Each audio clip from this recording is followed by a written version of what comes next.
사랑하는 여러분들에게 오늘도 주님의 은혜와 평강 그리고 축복이 넘치시기를 소원합니다.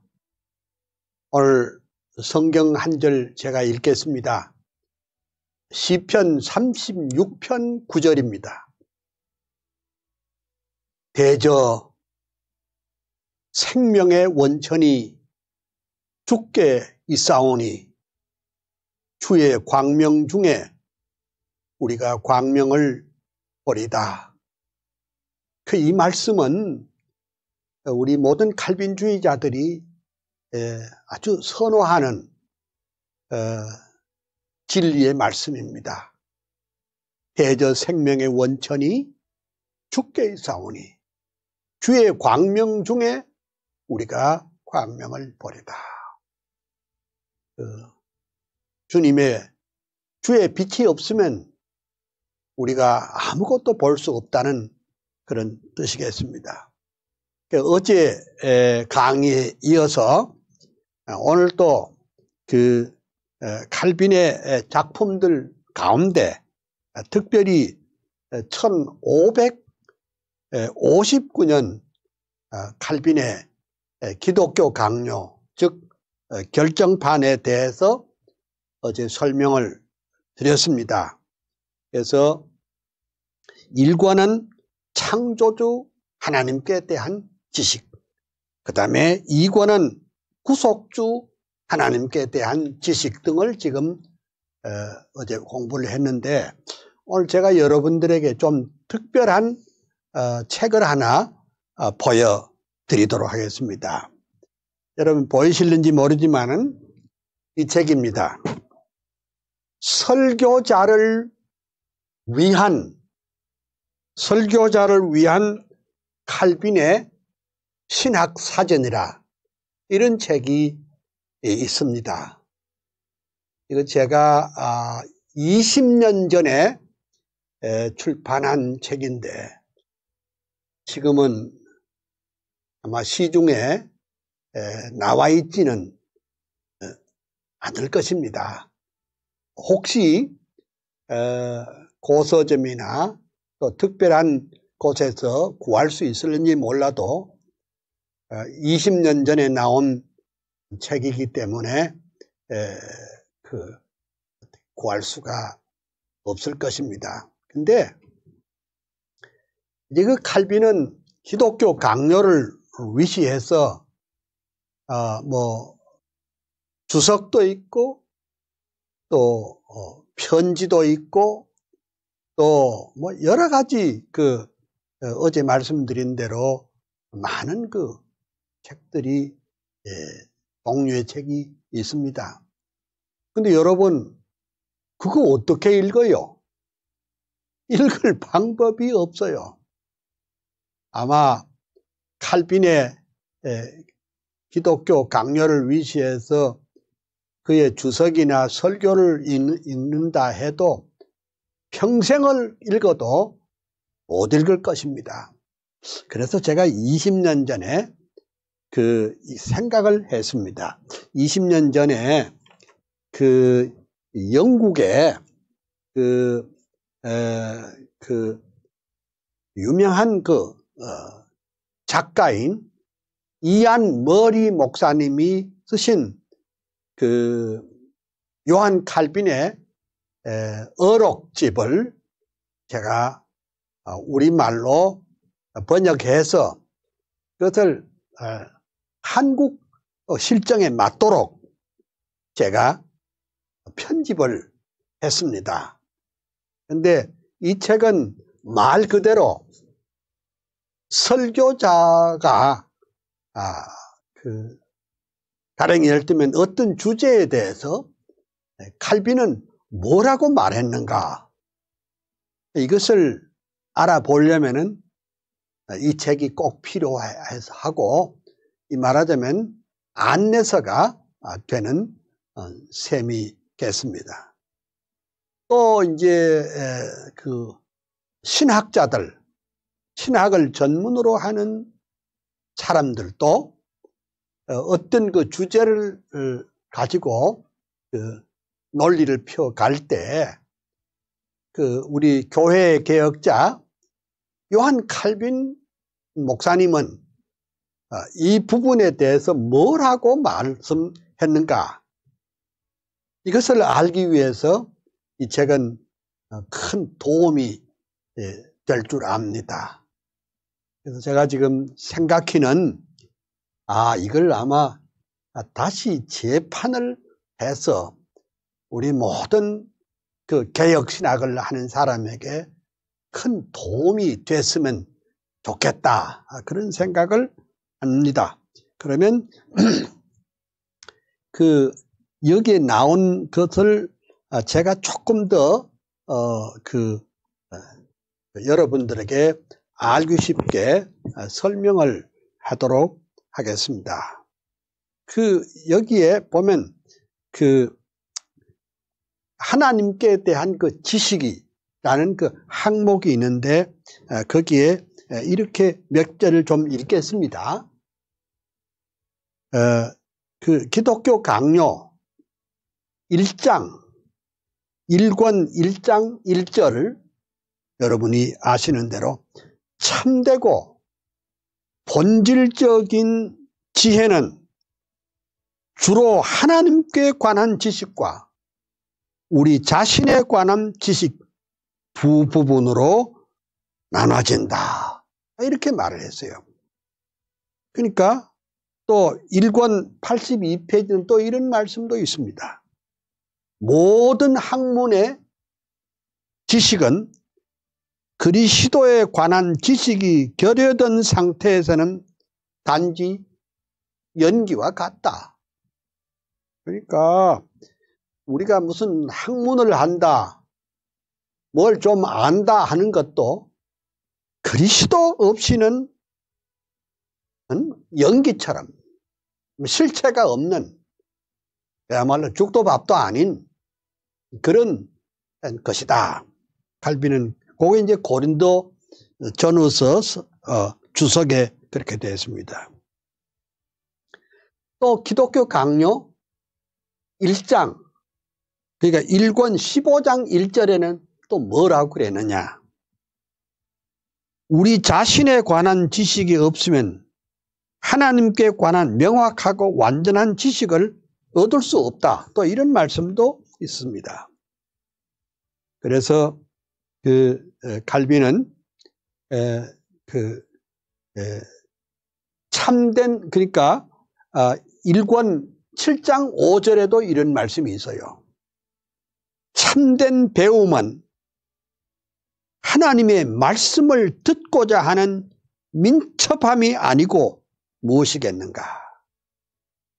참 잘 배우려는 사람은 하나님의 말씀을 들으려는 그 민첩함이 있어야 제대로 된 진리를 깨우칠 수 있다, 이런 뜻입니다. 그 다음에 기독교 강요 1권 6장 2절에는 또 무슨 말씀이 있느냐? 순종은 절대 완전한 신앙의 원천일 뿐 아니라 하나님을 바로 아는 모든 지식의 원천이다. 이런 말씀도 했습니다. 그 다음에 칼빈은 시편 주석 4권 133페이지에 또 뭐라고 그랬느냐?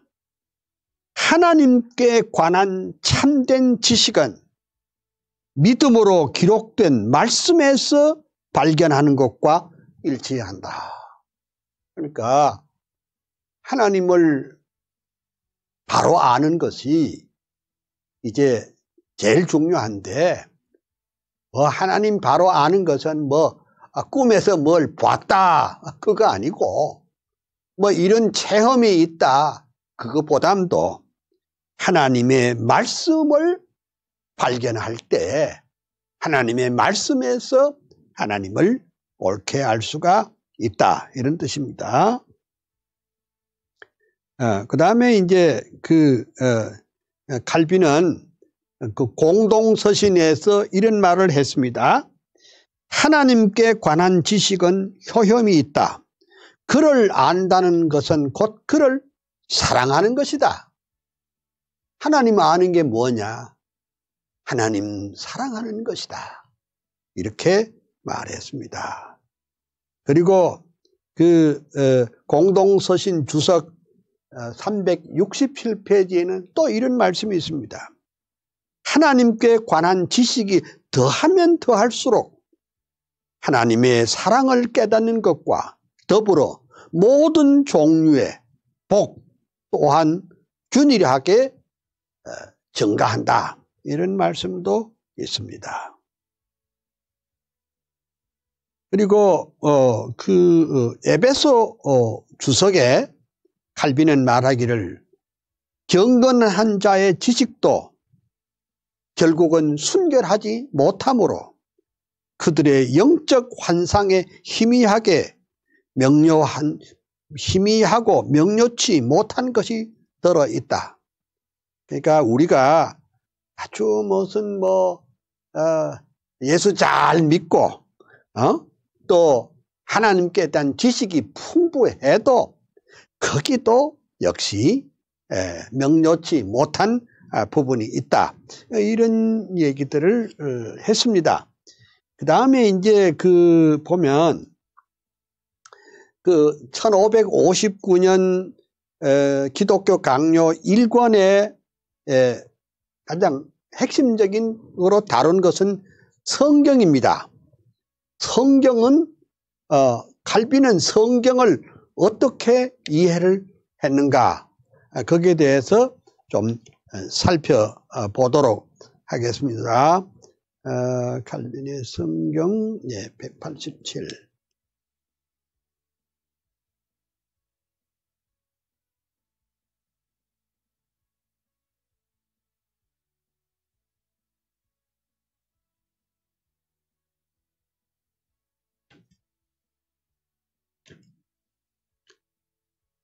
그러니까 칼빈 신학의 핵심은 어제도 말씀드렸지만은 우리가 왜 칼빈 하느냐?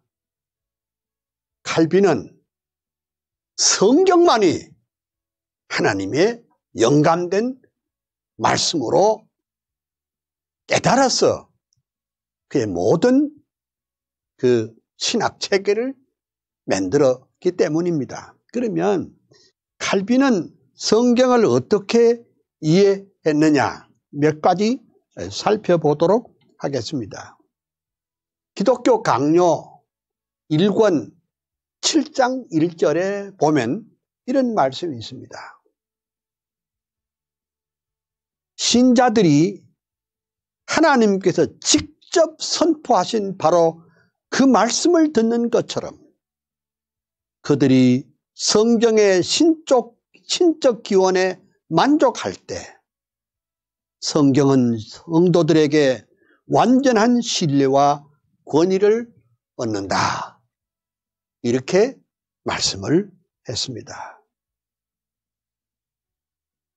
그 다음에 기독교 강요 3권 2장 8절에 보면 하나님께서는 자기 자신의 진리보다 더 소중한 것은 없다. 그 자기 자신에 대한 진리가 뭡니까? 그것은 하나님의 말씀, 곧 성경입니다. 그 다음에 칼빈은 히브리서 주석에서 이런 말씀도 했습니다. 하나님의 거룩한 진리의 이 무오의 법칙은 하늘의 주인의 변치 않은 말씀이다. 이렇게 말씀을 했고, 그 다음에 칼빈의 논문집에 보면 그 다음에 시편 주석 2권에 보면 이런 말씀이 있습니다. 하나님의 말씀을 믿는 믿음에 인정을 받는 것은 아주 중요한 일이다. 이렇게 말했고, 그 다음에 기독교 강요 3권 2장에는 또 이런 말씀이 있습니다. 성도들은 하나님의 말씀의 모든 부분을 수용하고 존중해야 한다. 그렇게 말씀했고, 또 기독교 강요 3권 2장 6절에는 말씀을 제거하면 거기에는 신앙이란 남지 않는다. 요즘 우리 한국에는 열심히 있는 사람이 많아요. 그런데 그 자기 열심히 신앙은 아니잖아요. 에? 그래서 자기 마음대로 무엇을 결정하고 하는 것은 참된 신앙이 아니고, 말씀을 제거하면 신앙은 아무것도 아니다. 응?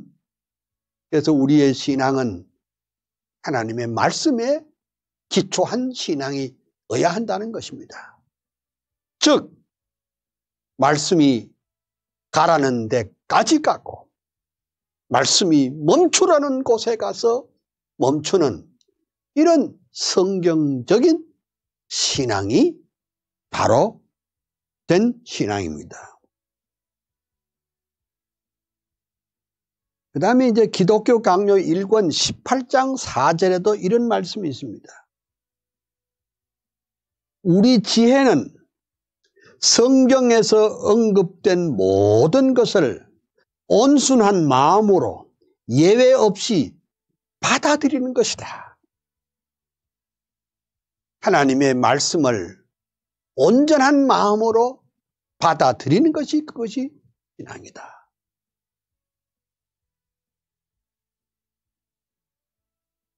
그 다음에 기독교 강요 1권 11장 1절에는 또 이런 말이 있습니다. 무지하고 우둔한 인간의 지성을 고려해서 성경은 일반적으로 가장 평이한 방법으로 말한다. 근데 요즘 설교자들 가운데는 아주 평이한 진리를 무슨 어디서 배웠는지 뭘 성도들도 알아듣지 못하고 어떤 때는 자기도 알아듣지 못하는 그런 고급 단어를 써가지고 모든 철학적 지식을 가지고 무슨 법칙이 어떻고 이런 사람들이 많이 있습니다.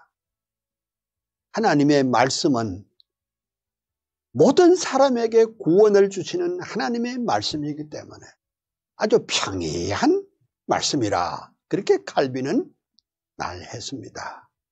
이 평이한 말씀을 자기 지성에 맞춰서 먼 철학적으로 문학적으로 시적으로 무슨 논리적으로 이렇게 뻥튀기를 해가지고 이렇게 말씀을 전하는 것은 옳은 방법이 아닙니다.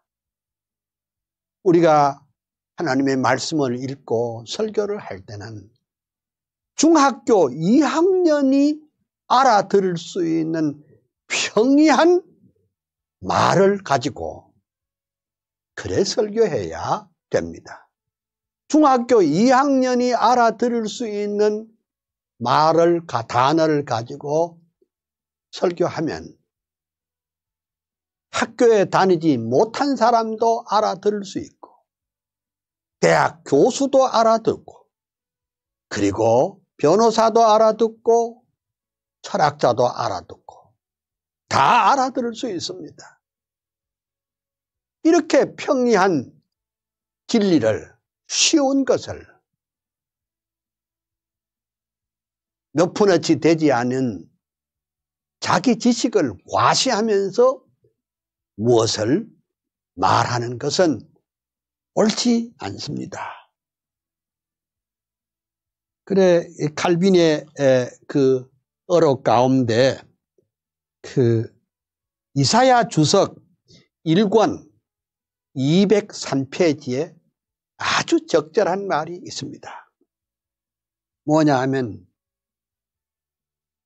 나는 성경이 침묵하는 곳에는 감히 어떤 언급도 하지 않는다. 내가 다시 한번 여러분에게 말씀드릴게요. 칼빈은 이사야 주석 1권 203페이지에 뭐라고 그랬느냐? 나는 성경이 침묵하는 곳에는 감히 어떤 언급도 하지 않는다.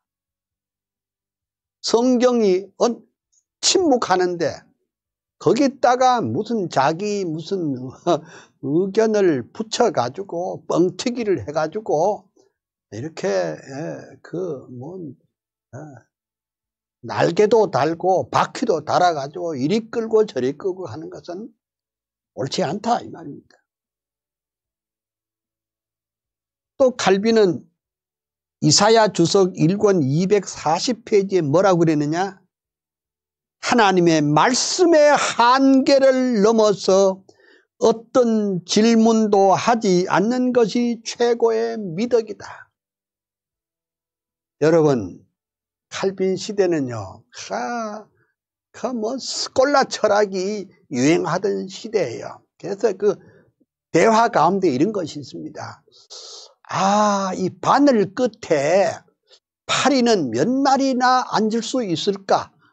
그런 것을 가지고 논쟁을 하던 때가 있었습니다. 그런 것은 다 미련하고 쓸데없는 논쟁이란 말이죠. 응? 하나님의 말씀의 한계를 넘어서 무슨 그런 별로 도움이 되지 않는 그런 질문은 할 필요가 없다는 겁니다. 또 어떤 사람은 그래요. 그 사람들 중에 또는 목사님들 가운데는 항상 보면은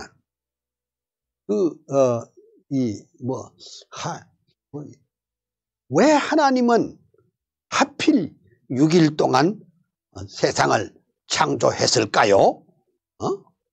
또 왜 하나님은 하필 이렇게 했을까요?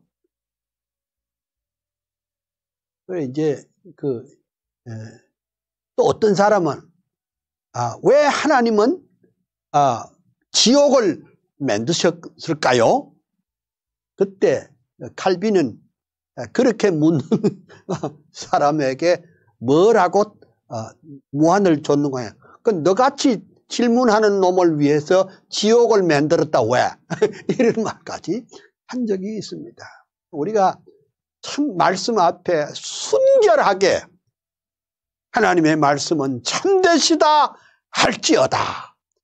하나님의 말씀은 능력의 말씀이니까 그 말씀에 우리는 오직 순종할 따름이지 거기다 무슨 토를 달고 자기 인간의 지성을 가지고 뭘 좀 아는 척하고 이렇게 덧붙이는 것은 옳지 않다 이런 말입니다.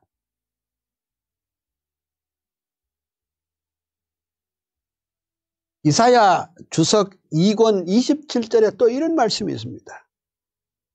하나님께서는 그의 말씀이 지지하지 않는 것은 어떤 것도 하지 않으신다. 이렇게 했습니다.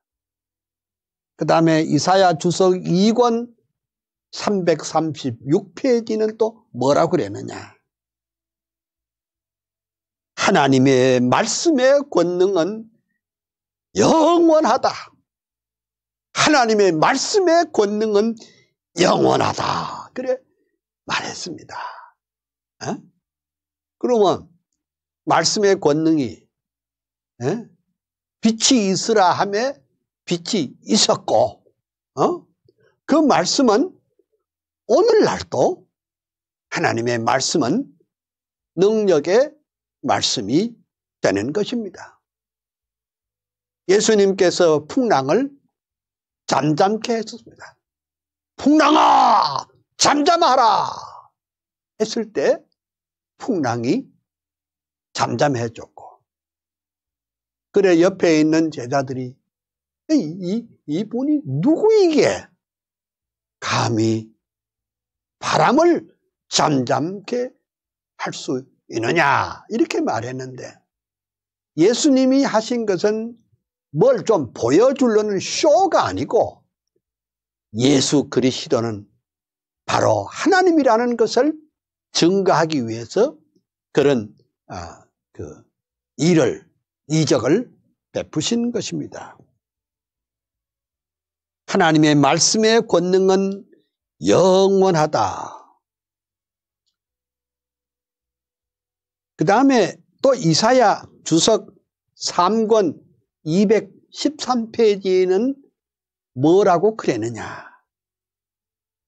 하나님 안에 감추어진 권능은 말씀에 의해서 우리에게 드러난다. 이렇게도 했습니다.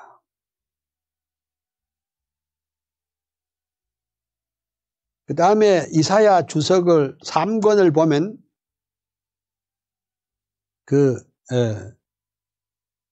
하나님께서 그의 말씀이 경외를 받도록 하시는 것은 신앙을 위한 일종의 준비다.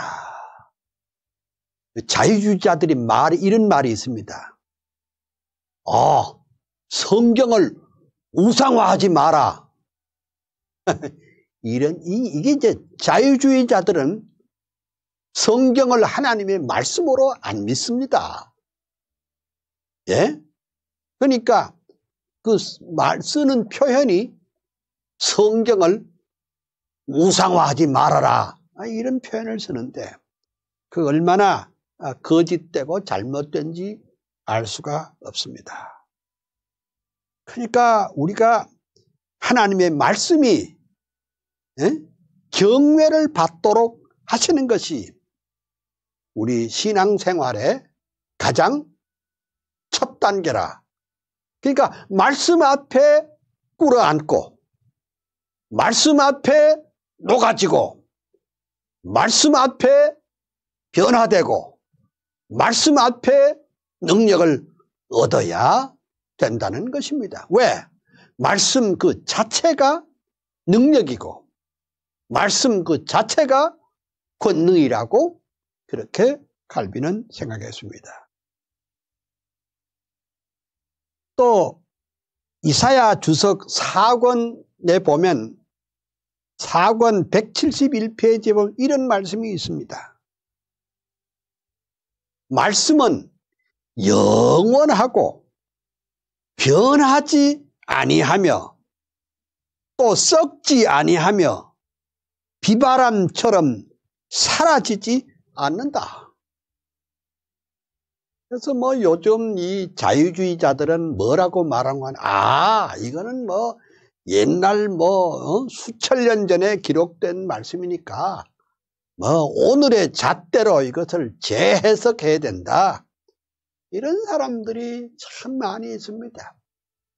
그러니까 말씀을 옳게 믿지 않고 그 말씀의 권위를 성경의 권위를 믿지 않는 사람이 그 신앙이 옳은 신앙이 되겠습니까, 여러분?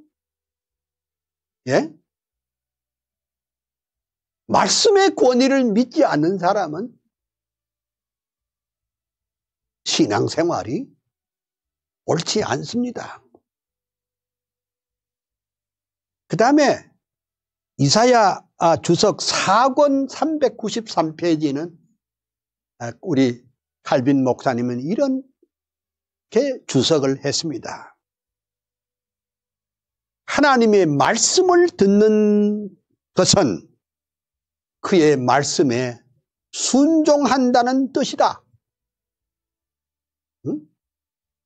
하나님의 말씀을 듣는다는 것은 그의 말씀에 순종한다는 것을 의미한다. 어떻게 500년 전에 칼빈 목사님은 이렇게 바로 깨달았을까? 이런 생각이 듭니다. 그러니까 어떤 사람은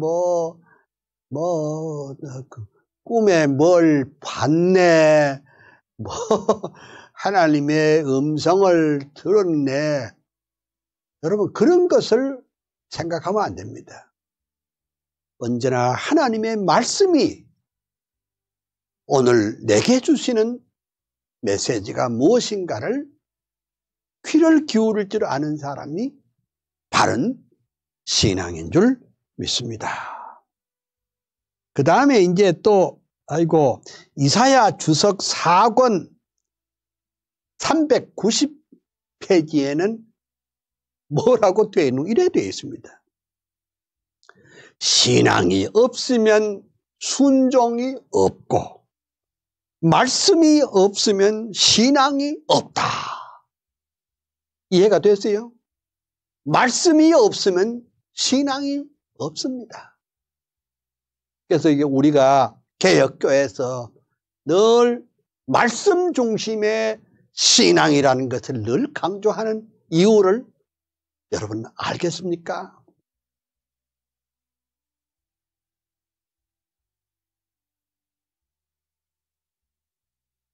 그리고 또 예레미야 주석 3권 208페이지에는 이렇게 말했습니다. 하나님의 말씀의 영예를 돌리는 것이 하나님께 얼마나 귀한가. 그러니까 하나님의 말씀은 참되실 뿐만 아니라 그 하나님의 말씀, 곧 그것은 하나님께서 하신 말씀이기 때문에 그것을 귀히 여길 줄 알아야 될 줄 믿습니다. 그 다음 예레미야 주석 3권 199페이지에는 칼빈 목사님은 이렇게 또 주석을 했습니다. 하나님의 말씀은 자체의 위엄을 가지고 있다. 그것은 그 자체의 힘과 효능을 빼앗기지 않는다. 하나님의 말씀은 그 자체의 위엄을 가지고 있다. 그러니까 현대 자유주의자들은 전부 다 종교다원주의자입니다. 기독교나 불교나 모슬렘이나 다 똑같다는 겁니다. 그것은 그렇게 말하는 사람은 모두가 다 자유주의자요, 종교다원주의자들이요, 성경적인 신앙이 절대로 아니라는 것입니다. 그 다음에 예레미야 주석도 3권에 보면 3권 460페이지는 이런 말씀이 있어요. 하나님의 입 또는 그의 말씀을 의지하는 것이 참된 종교의 기초이며 또한 그것은 우리 구원의 기초이다. 하나님의 말씀에 의지하는 것이 바로 우리 구원의 기초가 된다는 것입니다. 무슨 로마 캐토릭처럼 행위 자기가 선행을 통해서 구원을 얻는다. 그거 다 헛된 말이라 그 말입니다. 불교도 그래요. 자기 선행을 통해서 성불을 한다. 그것도 다 헛된 종교에서 나온 말입니다. 그의 말씀에 의지하는 것이 우리 구원의 기초가 된다는 사실. 또 보겠습니다. 그 예레미야 주석 4권 248절에 그 8페이지에 우리 칼빈 목사님은 이런 말을 했습니다. 그 말씀이 비록 내게 달갑지 않을지라도 하나님의 말씀은 늘 선하고 옳다. 그렇게 말했습니다. 어떤 때는요, 현대인들은 죄를 지적하면 안 좋아합니다. 심판을 말하면 좋아하질 않아요. 현대인들은 그냥 좋아졌네, 좋아졌어, 몰라보게 좋아졌네. 여러분은 마음 먹는 대로 할 수 있습니다. 긍정적인 사고방식을 가지면 여러분이 꿈꾸는 대로 됩니다. 이따위 소리를 하면은 아멘으로 화답하지만은 인간은 죄와 허물과 죄로 죽었기 때문에 인간의 자기 힘으로는 아무것도 할 수 없다는 이런 좀 듣기에 좀 거북한 말씀을 할 때는 심지어 설교하는 목사님을 배척하는 사람도 많이 있습니다. 근데 오늘 칼빈 목사님이 예레미야 주석을 하면서 그 말씀이 비록 내게 달갑지 않더라도 하나님의 말씀은 언제라도 선하고 언제라도 옳고 언제라도 진리라, 이런 말씀을 했습니다.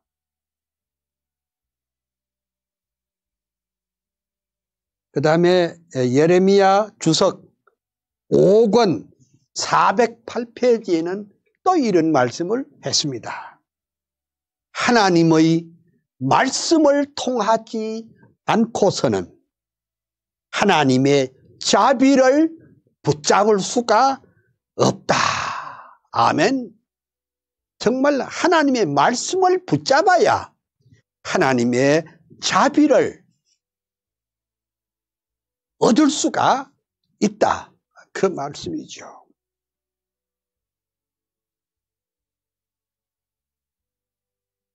에스겔 주석 359페이지에 칼빈 목사님은 또 이렇게 썼습니다.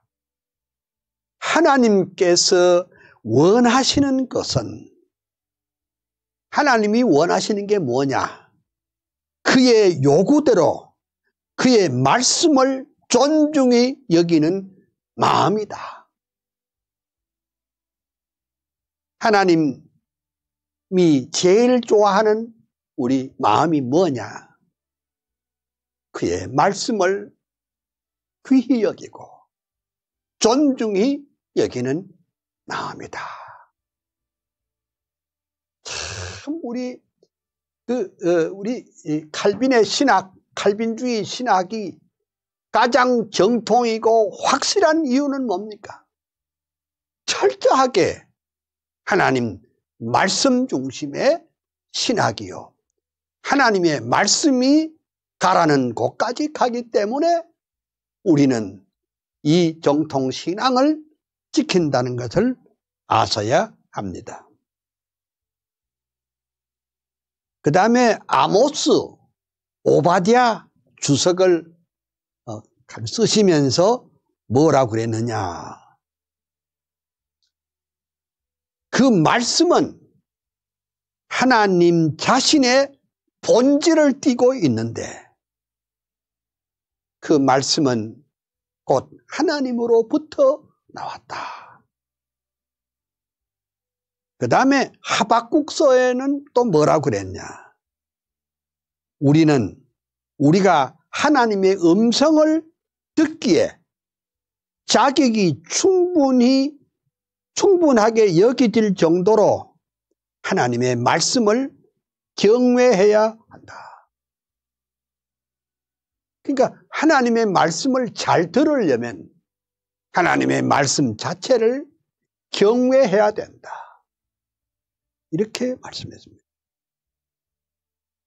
그 다음에 하박국 그 주석 262페이지에는 에서 칼빈 목사님은 뭐라고 말했느냐? 우리가 하나님과 그의 말씀에 복종할 때 참으로 그에 대한 올바른 예배를 시작할 수가 있다. 여러분, 요즘 우리 한국 교회가 순환을 당하고 있습니다.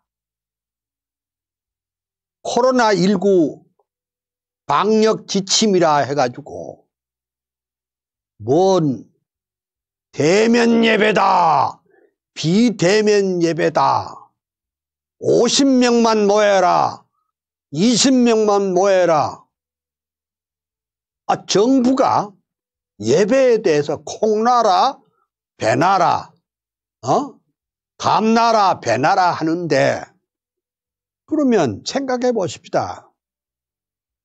우리가 칼빈은 500년 전에 뭐라고 그랬느냐? 우리가 하나님과 그의 말씀에 복종할 때만이 올바른 예배가 시작된다. 예배는 쇼가 아니에요.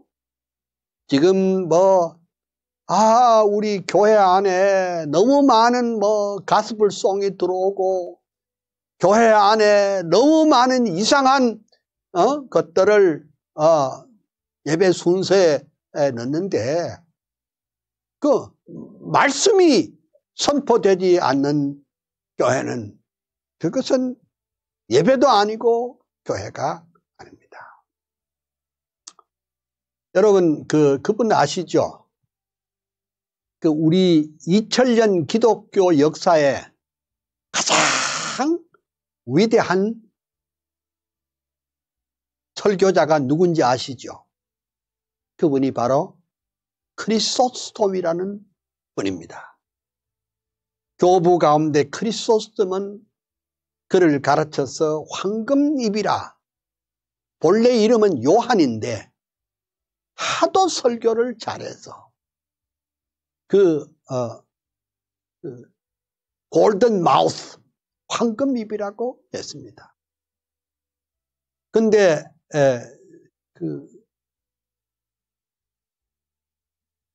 크리소스톰이 황제의 미움을 사서 교회에서 쫓겨났습니다. 근데 교인들이 뭐라고 하는 줄 압니까? 교인들이 나서면서 말씀이 없는 교회는 교회가 아니다, 이렇게 하고 나왔던 역사적 기록이 있습니다. 오늘날도 사실은 무슨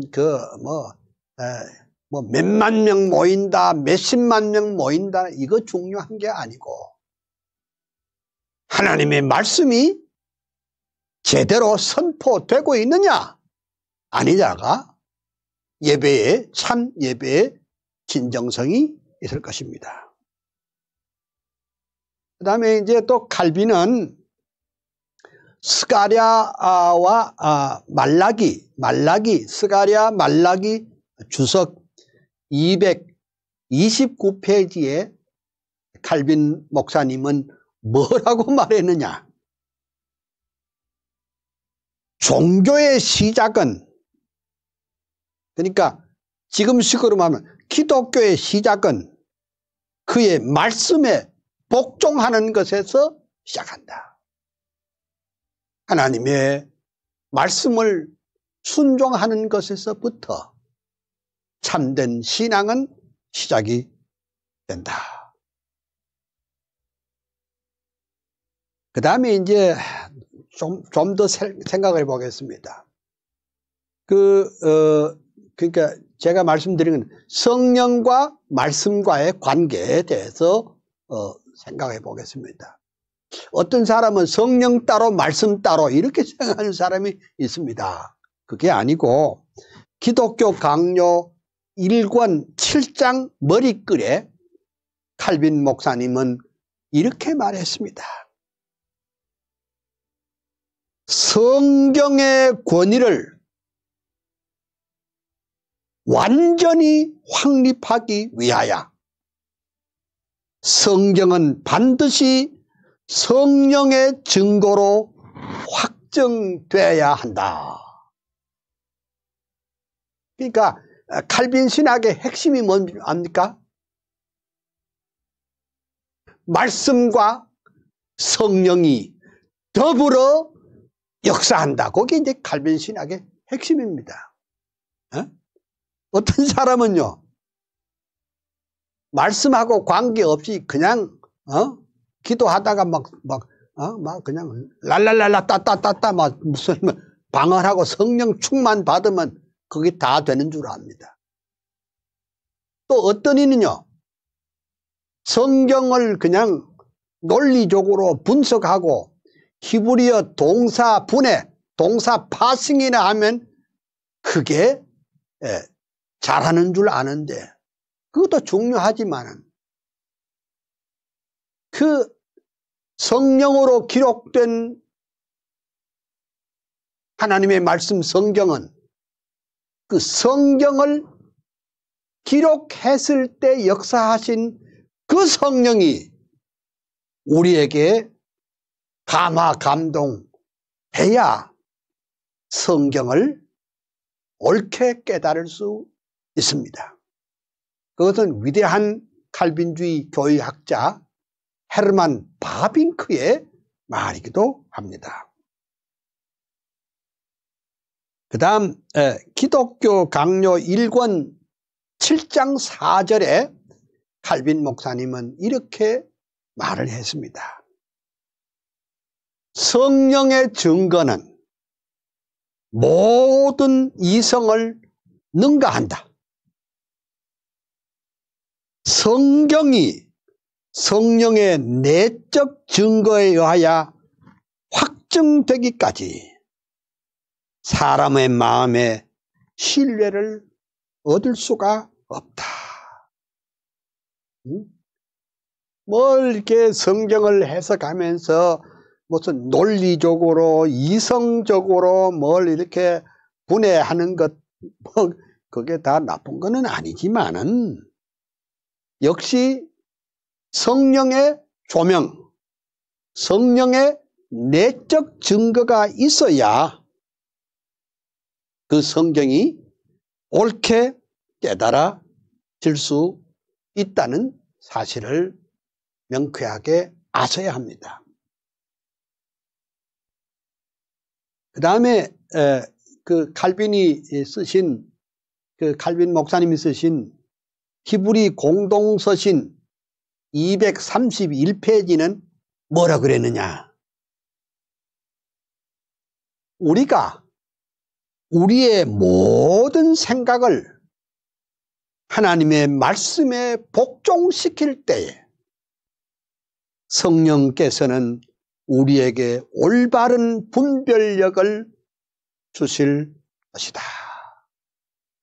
그러니까 그 성령의 역사가 아니고서는 하나님의 말씀을 옳게 깨달을 수 없고 성경 말씀에 온전히 순종할 때에 성령께서는 일을 하신다. 그런 말입니다. 그 다음 칼빈 목사님은 창세기 주석 2권 291페이지에 뭐라고 그랬느냐? 성경은, 하나님은 사람들을 통해서 진술하신 것을 그의 성령으로 우리 마음에 인을 치신다. 무슨 사람들이냐? 성경을 기록한 사람들. 기록한 사람들의 그 진술을 하신 것을 성령으로 우리 마음에 인치신다. 그렇게 했습니다. 그 다음에 이제 고린도 전후서 주석 111페이지에 칼빈은 또 뭐라고 그랬느냐? 이런 말을 했습니다. 복음의 교훈은 성령의 증거가 없으면 이해할 수 없다. 여러분 다 성경을 사랑하는 줄 알고 성경을 잘 읽는 줄 알지만은 그거 내 힘으로 깨달아지는 것이 아니라 성령의 능력으로 복음을 깨우칠 수가 있습니다. 그 다음 고린도전서 후서 전후서 주석 2권 140페이지에는 이런 말이 있습니다. 기름 부음에 관하여 하나님께서 성령의 은혜를 우리에게 부어주심으로써 우리 마음에 그의 말씀의 확실성을 인치신다. 그리 말했습니다. 다시 말씀드릴게요. 말씀과 성령은 더불어 역사한다. 이것을 여러분이 이해하시면 좋겠습니다. 그 다음에 고린도 전후서 주석 2권 141페이지는 이런 말이 있습니다. 이 본질에 대한 확신은 인간 지성의 능력을 넘어서는 것이므로 하나님께서 그의 말씀 안에서 약속하신 것을 우리에게 확증하는 것은 성령께서 하실 일이다. 그렇게 말씀했습니다.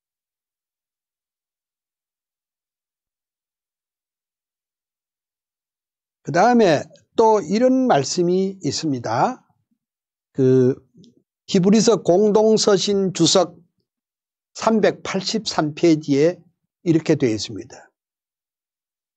양심의 내적인 증거, 성령의 인치심은 감각의 모든 증거를 훨씬 초월한다. 성령의 인치심은 우리 감각의 모든 것을 초월하신다.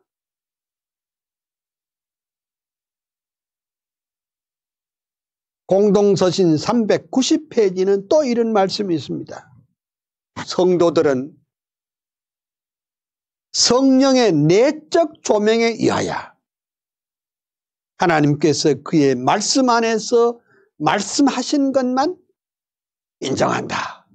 이렇게 했습니다. 그 다음에 이제 그 성경과 그 성령의 사역에 대해서 좀 더 아주 명쾌한 말씀이 또 있거든요. 기독교 강요 1권 9장 머리글에 이렇게 되어 있습니다. 잘 들으세요. 굉장히 중요한 말입니다. 필기할 수 있는 사람 다 쓰시길 바랍니다. 성경을 버리고 직접 계시에 호소하는 속임수를 쓰는 광신자들은 경건의 모든 원리를 파괴한다. 야, 어떻게 칼빈 목사님은 이렇게 예민하게 보셨을까? 성경을 버리고 직접 계시에 호소하는 속임수를 쓰는 광신자들은 경건의 모든 원리를 파괴한다.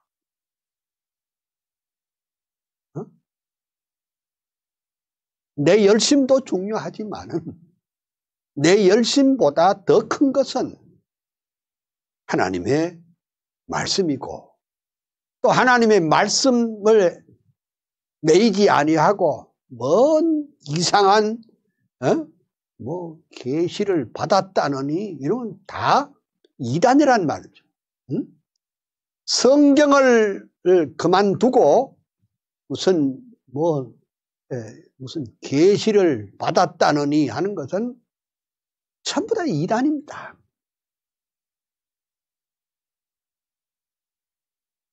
그래서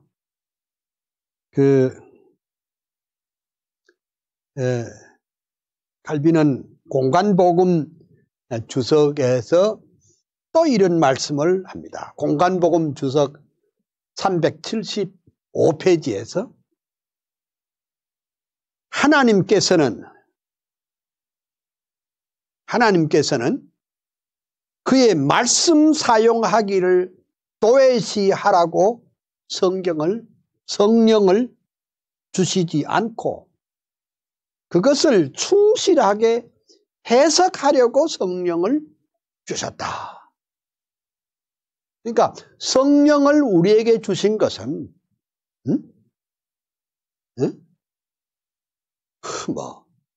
말씀은 말씀대로 그건 알아서 하시오 그런 게 아니고 성령을 우리에게 주신 것은 하나님의 말씀을 더욱 잘 깨닫도록 하기 위해서 성령을 주신 것입니다. 또 이런 말씀이 있습니다. 기독교 강요 1권 7장 4절에 논쟁을 통해서 성경에서 건전한 신앙을 얻고자 노력하는 것은 어리석은 행동이다. 뭘 논쟁을 통해 가지고 이러니 저러니 되느니 안 되느니 뭐 논리적으로는 이렇고 합리적으로는 이렇고 이 논쟁을 통해서는 건전한 성경에서 건전한 신앙을 얻을 수가 없다는 것입니다.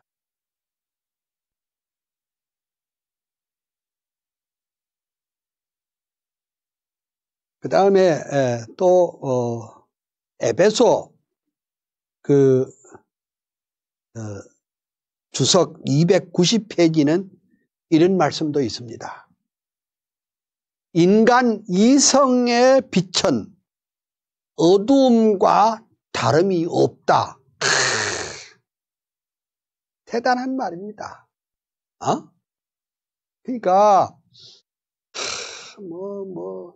이성의 빛으로 비추어 볼 때 성경은 이러고 저러고 이래. 그러니까 이성의 빛은 그것 자체가 어두움이란 말이에요. 어두움과 같단 말입니다. 그러니까 성령의 역사가 없으면 복음을 깨달을 방법도 없고 이 하나님의 위대한 구속사의 도리를 깨우칠 방법이 없는 것입니다. 그래 이제 유명한 신학자들 가운데는 중생하지 못한 신학자들도 많아요. 거듭나지 못한 목사도 있어요. 어제 제가 말씀드렸지요. 19세기 말에 영국에 그 유명한 언어학자 웨스카트와 홀트라는 그 대학자는 중생하지도 못하고 예수 믿는 것도 아니고 그냥 헬라어 동사 파싱이나 해가지고 뜻을 찾으려는 그런 수준이었습니다. 인간 이성의 빛은 어두움과 다름이 없다. 그러면 인간 이성의 빛이 살아나려면 어떻게 하면 됩니까? 하나님의 말씀에 순종하고 성령의 조명으로 성령의 능력으로 깨어날 때만이 바로 깨우칠 수가 있는 줄 믿습니다. 그 다음에 칼빈 목사님이 쓰신 빌립보 골로새 주석 페이지 174페이지에 뭐라고 그랬냐? 복음은, 잘 들어주세요. 복음은 믿음으로만 이해할 수 있고 이성이나 인간 지성의 통찰력으로는 이해할 수가 없다. 야, 오늘 우리 현대 한국 교회 성도들도 이걸 복음을 믿음으로 이해하려고도 하지 않고 하나님의 말씀을 성령의 조명으로 깨달을 생각도 없고 그냥 내가 가진 지식 수준, 내가 가진 이성의 판단, 통찰력으로 자기 자신의 잣대로 교회를 비판하고 자기 자신의 잣대로 성경을 비판하는 사람들이 얼마나 많습니까? 더군다나 요즘은요, 아주 교회를 없애버리기 위해서 아주 운동하는 사람들이 많습니다. 아예 교회에 말하자면 교회를 무너뜨리기 위한 공작을 하는 사람들이 많이 있습니다. 뭐 정부만 그렇게 하는 게 아니고 기독교라는 말은 간판을 걸고 있는 사람들이 참된 성경적 신앙을 가진 사람들을 무너뜨리려고 별짓을 지금 다 하고 있는 것을 볼 수가 있습니다.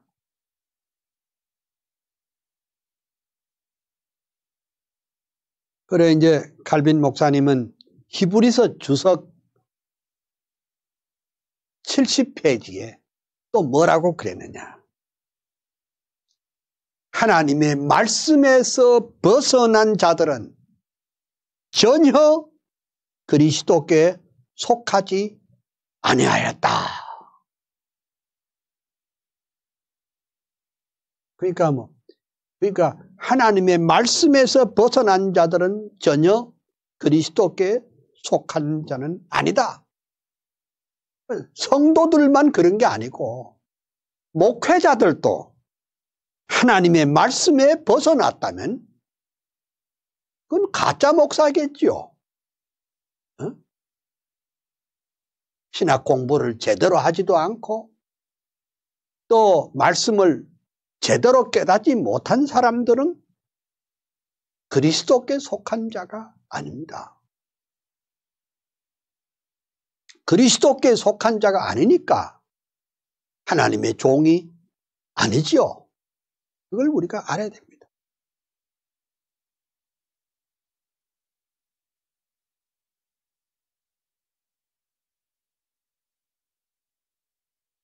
그 이제 칼빈 목사님은 히브리서를 주석하면서 92페이지에 히브리서 3장 17절을 주석을 하면서 하나님의 말씀을 멸시하기 때문에 이스라엘은 끊임없이 범죄하였다. 혹시 오늘 우리 한국 교회가 아니 세계 교회가 이 어려움을 당하는 이유 중에 하나는 하나님의 말씀을 멸시하고 인본주의와 세속주의가 판을 치는 이런 일 때문에 이런 고난이 왔지 않나 이런 생각을 합니다. 그 다음에 이제 칼빈 목사님은 시편 주석 2권 276페이지에 뭐라고 그랬느냐. 불경건의 주된 원인은 그들이 하나님의 말씀을 등지는 것이다.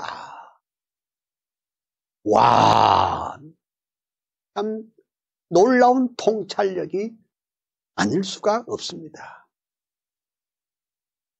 불경건의 주된 원인은 하나님의 말씀을 등지는 것이다. 그러니까 뭐 강단에서 뭐 말씀을 제대로 성경을 성경으로 해석하는 이런 말씀 중심의 설교를 안 하고 희한한 인간의 귓맛이나 즐겁게 해는 귀를 즐겁게 해주는 그런 것은 그것이 우리 한국교회 세속화에 말하자면 원인이 아니었을까. 그러니까 교인들이 왜 능력이 없을까? 죄를 발 아래 짓밟을 수 있는 능력이 없을까? 그것은 강단에서 하나님의 말씀을 하나님의 말씀대로 제대로 선포하는 일이 없기 때문에 일어난 것이라고 볼 수 있습니다.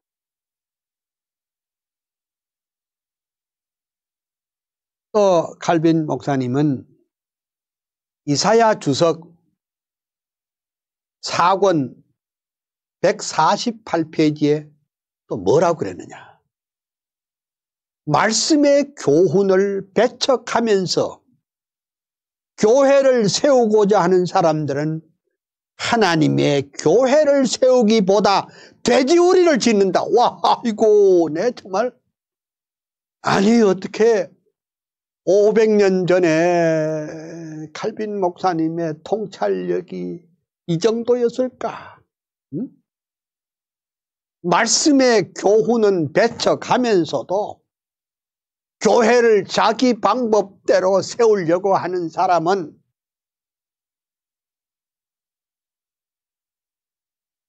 하나님의 교회를 세우기보다 돼지우리를 짓는다.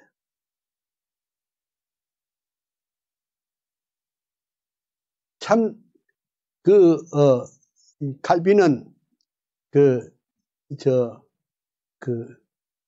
당시 교역자들에게도 말할 뿐만 아니라 오늘을 살아가는 우리에게도 아주 점잖은 욕을 하고 있습니다. 점잖은 욕입니다. 말씀을 배척하면서 교회 만들겠다고 교회를 세우자 하는 그런 목회자들은 교회 세우는 것이 아니라 돼지우리 만드는 것이다. 이야, 정말 날카롭게 지적을 합니다. 보니까 오늘을 살아가는 우리 한국교회 꼭 주시는 말씀인 듯 합니다. 그 다음에 이사야 주석 4권 199페이지에 또 뭐라고 그랬느냐. 유대인들은 하나님의 말씀을 공격하고 거절하며 그것을 우화같이 취급함으로써 하나님과 싸운다. 여러분,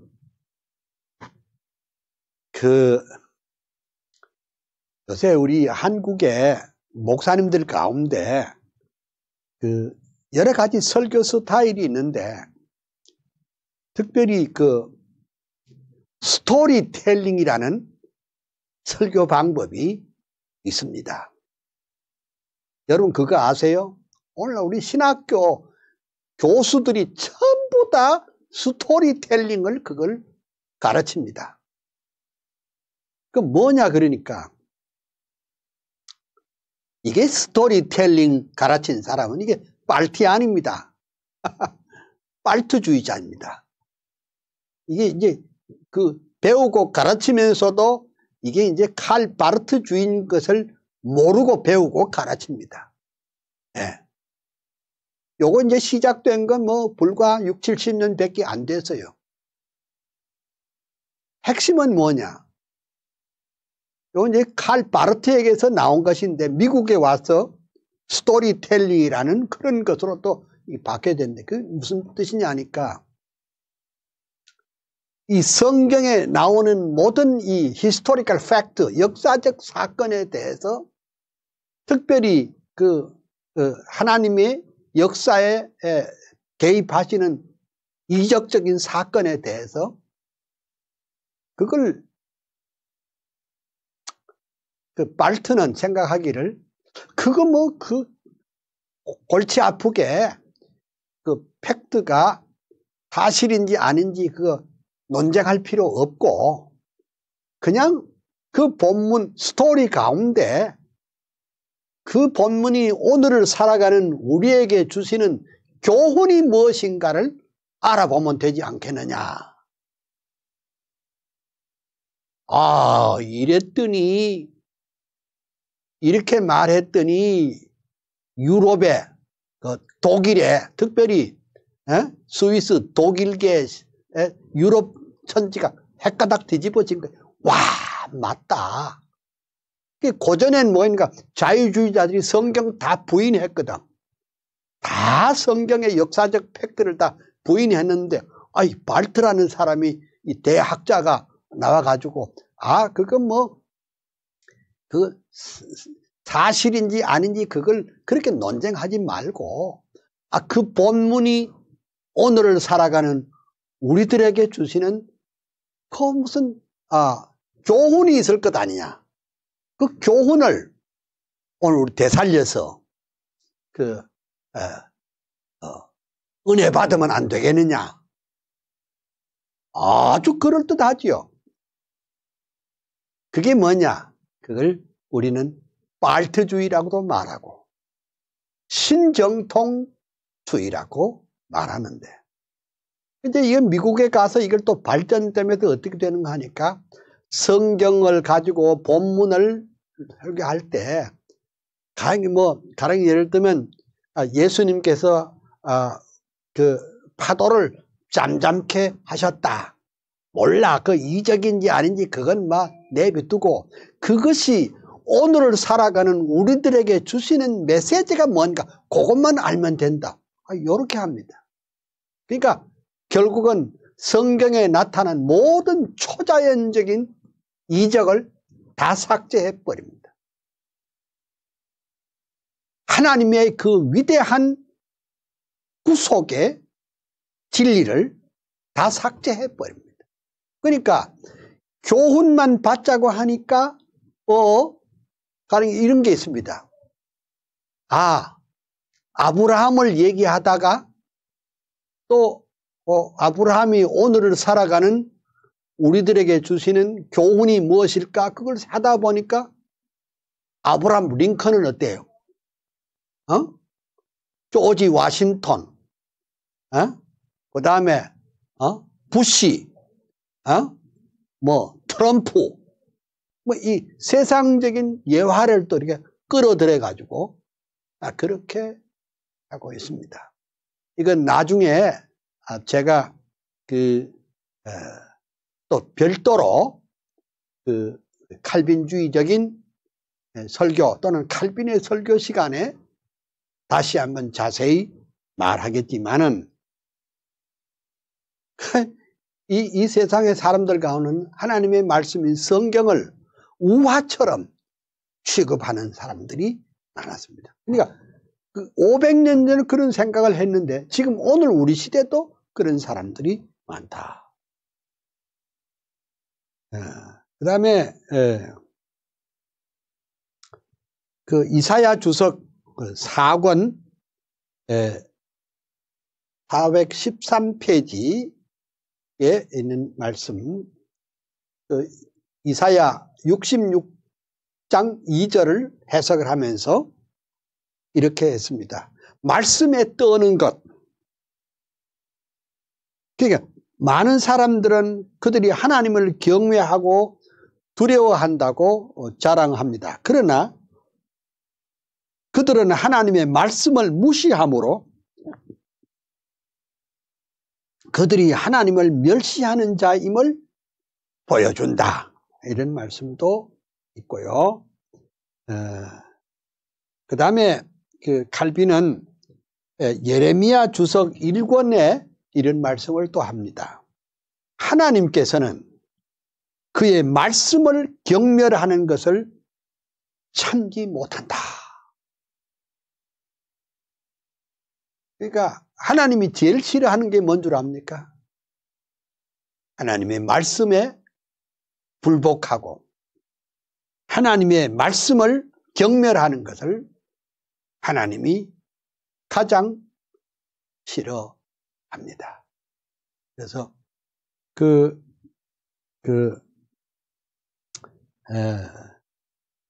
예레미야 주석 398페이지에 보면은 오늘날 대다수의 사람들은 하나님의 말씀에 대항하여 그들 자신의 허구를 제시한다. 아니, 칼빈이 이 주석을 쓴 게 500년 전에 쓰셨는데 어쩌면 16세기 사람이나 지금 사람이나 어쩌면 이렇게 똑같아요. 응? 말씀에 대항하고 자신의 헛된 그 논리를 제시하면서 하나님께 멀어져 가는 그런 일들이 있습니다.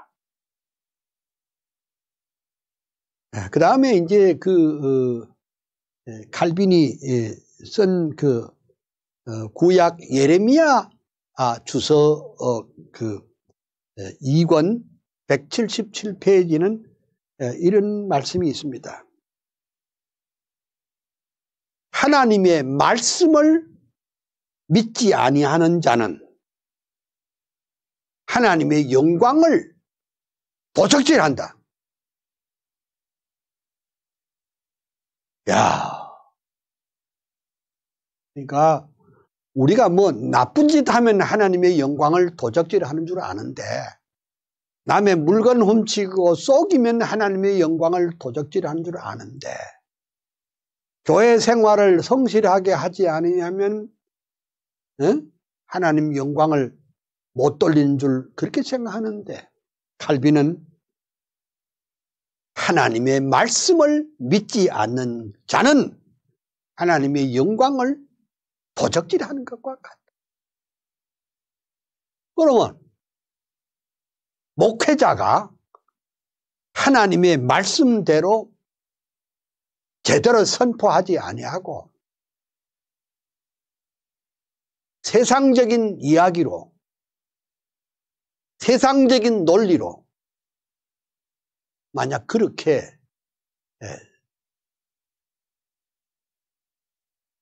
증거하고 교회를 목회했다가는 그 자체가 하나님의 영광을 도적질하는 것과 똑같다는 사실을 여러분이 오늘 충분하게 깨우치시기를 바랍니다. 그래서 오늘 제가 이제 칼빈의 기독교 강요 1권 중에 창조주 하나님께 관한 지식 가운데 그 책에 그 1권에 뭐가 들어있느냐? 성경이 들어있다는 말이에요. 성경에 관한 것이 들어있는데, 근데 제가 이 칼빈의 어록을 조사한 이 목회자들을 위한 칼빈의 신학이라는 그 책을 제가 잘 이렇게 정리해서 오늘 여러분들에게 말씀을 드렸거든요. 그래서 그중에 이제 오늘 성경 파트만 얘기를 했어요. 그래서 내일은 그 다음 부분을 제가 말씀하도록 하겠습니다. 이제 제가 오늘 이 칼빈의 어록집을 쭉 조사를 하면서 이런 생각이 있었습니다. 왜 그런 말이 있죠. 오래전에 일본에서 선교하다가 미국으로 귀국하면서 어떤 선교사가 그 유명한 말 Boys be ambitious, 소년들아,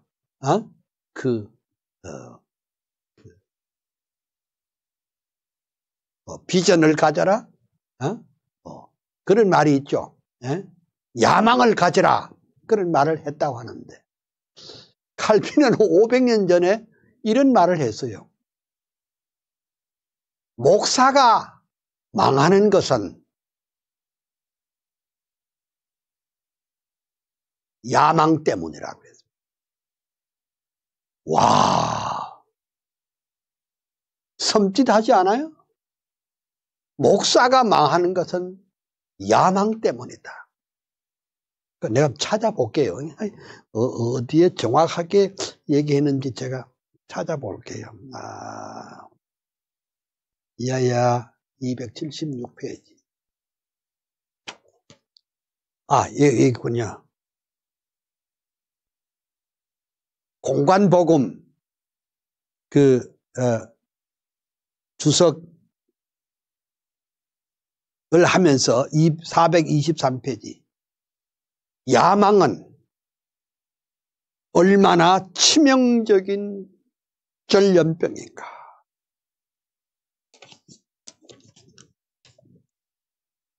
사도행전 주석에는 이렇게 되어 있습니다. 야망은 모든 이단들의 어머니다.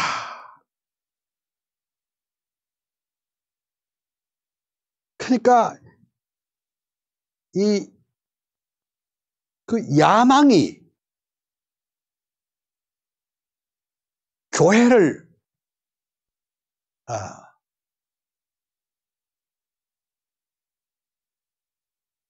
어지럽게 하는 그런 것이 됐다. 한국 교회도 보면 그런 사람들이 모이는 그런 교회도 있는데 그 마지막에 보니까